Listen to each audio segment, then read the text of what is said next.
Data 31 maj. Ligji për të rirë, kapitulli 4. Tani pra o Izrael, dëgjo statutet dhe dekretet që po ju mësoj, që t'i zbatoni, të jetoni dhe të shtini në dorë vendin që Zoti, Perëndia jetërve tua ju jep.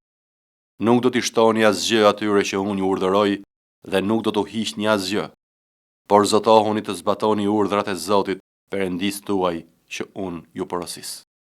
Sytë tuaj pan atë që Zoti bëri në Baal Peor, sepse Zoti, Perëndia juaj shkatërroi para jush të gjithë ata që kishin shkuar pas Baal Peorit, por ju që i qëndruat besnik Zotit, Perëndis tuaj, sot jeni të gjithë të gjallë. Ja, unë ju mësova statutet dhe dekretet, ashtu si Zoti, Perëndia im, më ka urdhëruar, me qëllim që t'i zbatoni në vendin në të cilin po hyni për ta shtënë në dorë.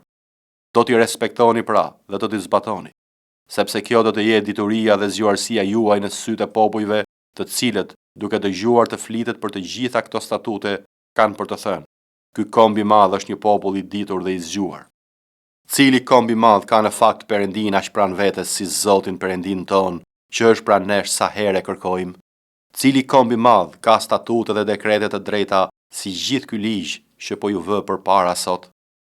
Vetëm kini kujdes për veten tuaj dhe tregoni të zellshëm për shpirtin tuaj, në mënyrë që të mos harroni gjëra që sytë tuaj kanë parë dhe këto të mos largohen nga zemra juaj për të gjitha ditët e jetës suaj. Por ua mësoni bijve tuaj dhe bijve të bijve tuaj, veçanërisht për ditën gjatë së cilës jeni paraqitur para Zotit, Perëndis tuaj në Horeb, kur Zoti më tha: më mblidh popullin dhe ai të dëgjojë fjalët e mia, që të mësojnë të më kenë frikë gjatë të gjitha ditëve që do të jetojnë mbi tokë dhe t'ua mësojnë bijve të tyre. Atëherë ju u afruat dhe u ndalit në këmbët e malit, dhe mali digjej nga flakët që ngriheshin në mes të qiellit dhe ishte rrethuar nga terina, nga re dhe nga errësira e dendur. Dhe Zoti ju foli nga mesi i zjarrit, ju dëgjuat tingëllimin e fjalëve, por nuk pat asnjë figurë. Dëgjuat vetëm një zë. Kështu ai ju shpalli beslidhjen e tij që ju porositi të respektoni, domethënë të 10 urdhërimet, dhe i shkroi mbi 2 pllaka prej guri. Dhe mua në atë kohë, Zoti më urdhëroi t'ju mësoj statutet dhe dekretet që t'i zbatoni në vendin ku jeni duke hyrë për t'u bërë zotër të tij.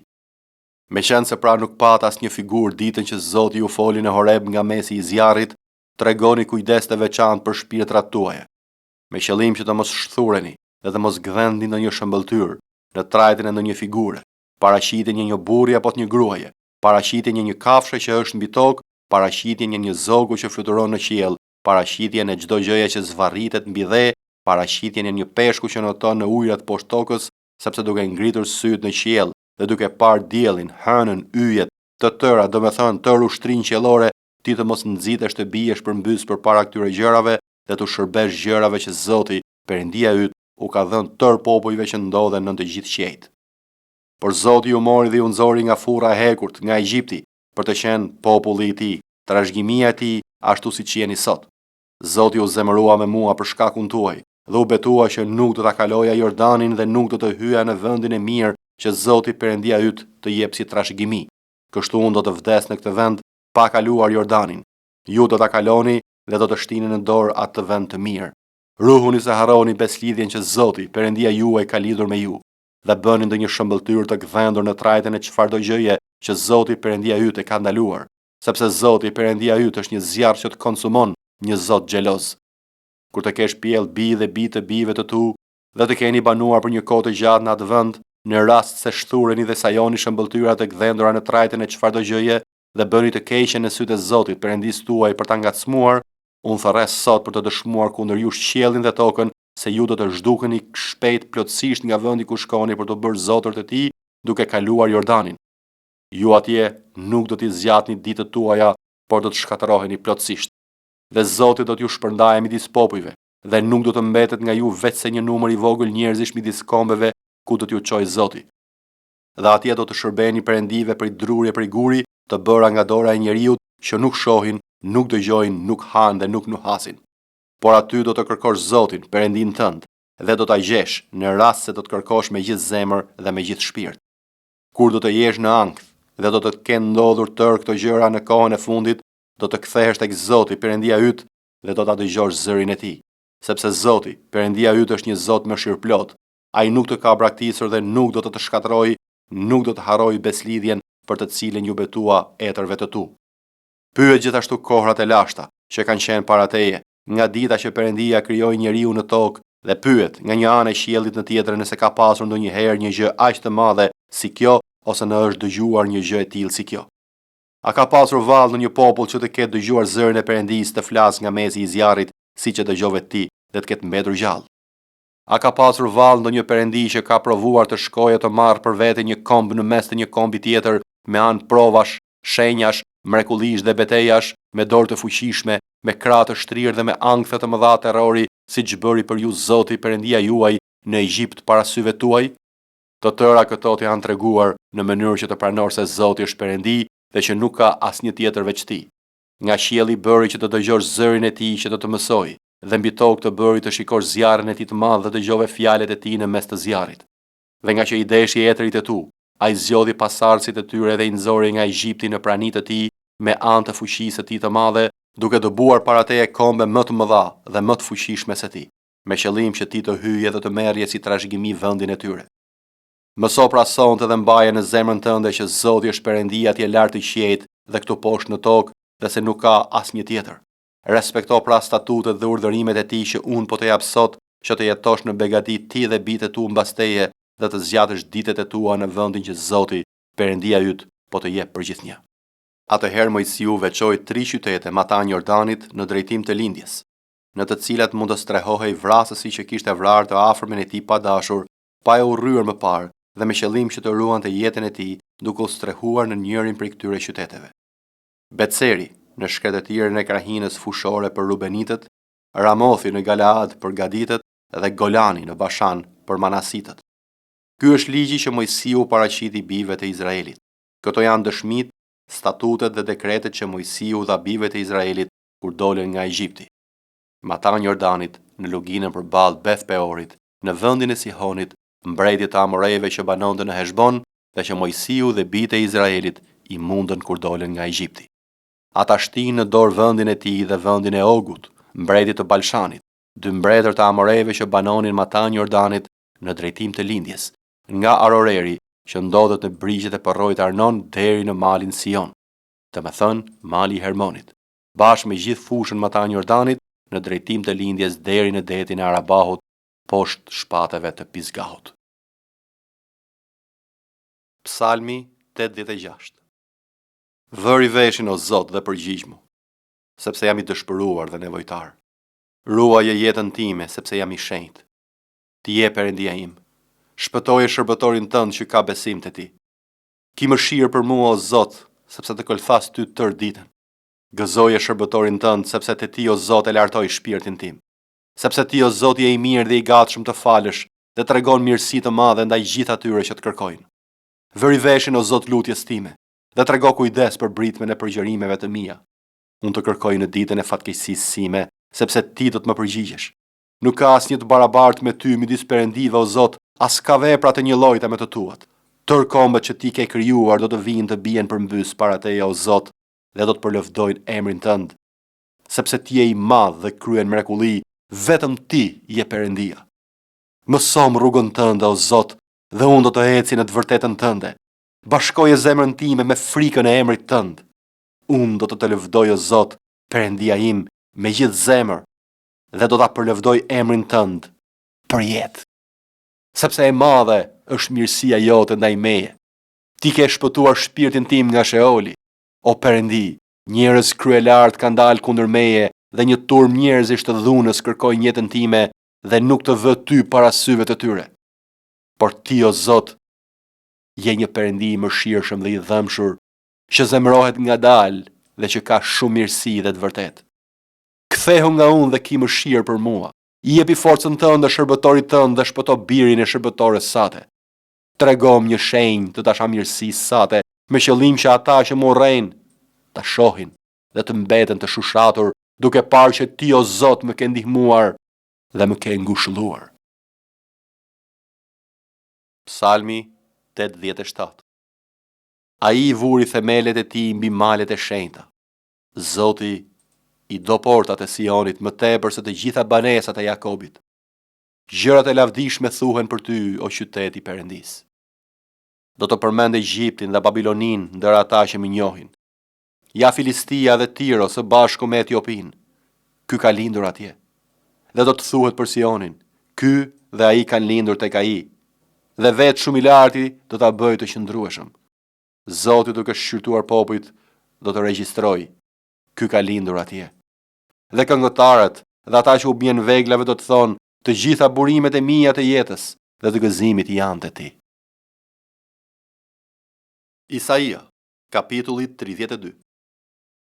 Ja një mbret do të mbretëroj me drejtësi dhe princa do të qeverisin me panësi. Secili prej tyre do të jetë si një mbrojtje nga era dhe një streh kundër uraganit, si rroke ujë në një vend të thatë, si hija e një shkëmbi të madh në një tokë të zhuritur. Sytë e atyre që shohin nuk do të erren më dhe veshët e atyre që dëgjojnë do të jenë të vëmendshëm. Zemra e njerëzve të pamend do të fitojë njohuri dhe gjuha e atyre që bëlbëzojnë do të flasë shpejt dhe qartë. Njeriu i përçmuar nuk do të thirret më fisnik, as i pandershmi nuk do të thirret i pavlerë, sepse njeriu i përçmuar thot gjërat e neveritshme dhe zemra e tij jepet pas paudhësisë, për të kryer pabesi dhe për të thënë gjëra pa respekt kundër Zotit, për ta lënë bosh stomakun e të uriturit dhe për ta lënë thatë ata që vuan nga etja. Armët e të pandershmit janë të poshtra. Ai kurdis plane të këqija për të shkatërruar të mirin me fjalë gënjeshtare, edhe kur i miri pohon të drejtën. Por njeriu fisnik mendon plane fisnike dhe i vë vetes qëllime fisnike. Çohuni o gra që jetoni në bollok dhe dëgjoni zërin tim, o bija pa mend, ja vini veshin fjalës time. Brenda një viti dhe disa ditëve ju do të dridheni o gra pa mend, sepse vjelja e rrushit do të shkojë keq dhe korrje nuk do të ketë. Forgëlloni o gra që jetoni në bollok, dridhuni o ju gra pa mend. Hiqni veshjet tuaja, zhvishuni dhe vini një grethore në ijet, duke rrahur kraharorin nëpër arat e mira dhe nëpër vreshtat prodhimtare. Mbi tokën e popullit tim do të rriten gjemba dhe ferra, po, mbi të gjitha shtëpitë e gëzimit të qytetit të qejfeve, sepse pallati do të braktiset, qyteti i zhurmshëm do të shkretohet, ofeli dhe kulla do të bëhen për gjithnjë shpella gëzimi për gomeret e egër dhe kullot për kopet. Derisa mbi ne të përhapet fryma nga lart. Shkret e tjera të bëhet pemishte dhe pemishtja të konsiderohet si një pyll. Atëherë i drejti do të banojë në shkret e tjerë dhe drejtësia do të banojë në pemishte. Pasojë e drejtësisë do të jetë paqja. Rezultati i drejtësisë qetësia dhe siguria për jetë. Populli im do të banojë në një vend paqeje, në banesa të sigurta dhe në vende të qeta pushimi, edhe sikur të binte breshër mbi pyllin dhe qyteti të ulej shumë. Lum ju që mbillni në breg të gjithë ujrave dhe që lini të shkojë lirë, këmba e Kaut dhe e Gomarit. Zbulesa, kapitulli 2. Ëngjëlli të kishës në Efes shkruaj. Këtë thot ai që mban të 7 yjet në të djathtën e tij dhe që ecën në mes të 7 shandanëve për jari. Unë i njoh veprat e tua, dhe mundin tënd dhe durimin tënd, edhe se ti s'mund t'i durosh të këqit. Ti i vurë në provë ata që pretendojnë se janë apostoj dhe nuk janë dhe i gjete gënjeshtar. Edhe durove dhe ke durim dhe për hir të emrit tim je munduar dhe nuk u ligshtove. Por kam diçka kundër teje, se dashurinë tënde të parë le. Kujtohu pra se nga ke rënë poshtë dhe pendohu edhe bëj veprat e para, në mos do të visë shpejtit e ti dhe do ta luaj shandanin tënd nga vendi vet, nëse nuk pendohesh.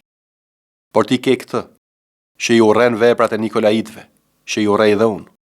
Kush ka vesh, le të dëgjoj atë që u thot fryma kishave. Kujt fiton do t'i jap të haj nga pema e jetës që është në mes të parajsës së Perëndis. Dhe ëngjëlli të kishës në Smirn shkruaj. Këtë thot i pari dhe i fundit, që i vdekur dhe u kthyer në jetë. Unë i njoh veprat e tua, dhe shtrëngimin dhe varfërinë për t'i e i pasur, dhe blasfeminë e atyre që thonë për vete se janë judenj, por nuk janë, por janë një sinagogë e Satanit. Mos ki frikë fare nga ato për të cilat do të vuash. Ja djalli do të hedhë disa për jush në burg që të provoheni, dhe ju do të keni shtrëngim për 10 ditë. Ji besnik deri në vdekje dhe do të t'i jap kurorin e jetës. Kush ka vesh, le të dëgjojë atë që fryma u thot kishave. Kush fiton, nuk do të dëmtohet fare nga vdekja e dytë. Dhe ëngjëlli të kishës në Pergam shkruaj: Këtë thot ai që ka shpatën e mpret me dy tehe. Unë i njoh veprat e tua dhe ku banon, atje ku është froni i Satanit. Dhe ti mban fort emrin tim dhe nuk mohove besimin tim, edhe në ditët kur Antipa, dëshmitari im besnik, u vra midis jush, atje ku banon Satani. Por kam disa gjëra kundër teje, sepse ke aty disa që mbajnë mësimin e Balamit, i cili e mësoi Balakun të vërë një gur pengese përpara bijve të Izraelit, që të hanë flijime idhujsh dhe të kurvrojnë. Kështu ti ke edhe disa që mbajnë mësimin e Nikolaitëve, të cilën gjë e urrej. Pendohu, përndryshe do të vi së shpejtit e ti dhe do të luftoj kundër tyre me shpatën e gojës time. Kush ka vesh, le të dëgjojë atë që fryma u thot kishave. Kujt fiton, do t'i jap të haj nga mana e fshehur dhe do t'i jap një guriç të bardhë dhe mbi guriç është shkruar një emër i ri, të cilin se di askush përveç atij që e merr. Dhe ëngjëlli të kishës në Tiatir shkruaj: Këtë thot biri i Perëndis, ai që ka sytë si flak zjarri dhe këmbët e tij janë të ngjashme me bronz të shkëlqyeshëm. Unë i njoh veprat e tua, edhe dashurinë, edhe shërbesën, edhe besimin, edhe durimin tënd, edhe veprat e tua, edhe të pastajmet se janë më të shumë dhe se të parat. Por kam disa gjëra kundër teje, sepse ti e lejon gruan Jezebel, që e quan veten profetesh, të mësojë dhe t'i mashtrojë shërbëtorët e mi të kurvërojnë dhe të hanë gjërat e fliuara idhujve. Dhe i dhash kohë që të pendohet për kurvërinë e saj, por ajo nuk u pendua. Ja unë flak ata në një shtrat vuajtjesh, dhe ata që shkelin kurore me të në shtrëngim të madh, po nuk u penduan për veprat e tyre. Dhe do t'i godas me vdekje bijtë e saj, dhe të gjitha kisha do të njohin se unë jam ai që heton veshkat dhe zemrat, dhe do t'i jap secilit nga ju sipas veprave tuaja. Por juve dhe të tjerëve që janë në Tiatir, që nuk kanë këtë doktrinë dhe nuk i kanë njohur thellësitë e Satanit siç e quajnë ata, unë them, nuk do të vë barr tjetër mbi ju, por mbajeni fort ato që keni derisa të vi. Dhe kujt fiton dhe i ruan deri në fund veprat e mia, do t'i jap pushtet mbi kombet. Dhe ai do të qeverisë ata me një shufër hekuri dhe ata do të thyhen si një argjil, sikurse mora edhe unë pushtet nga Ati im. Dhe do t'i jap atij yllin e mëngjesit. Kush ka vesh, le të dëgjojë atë që fryma u thot kishave.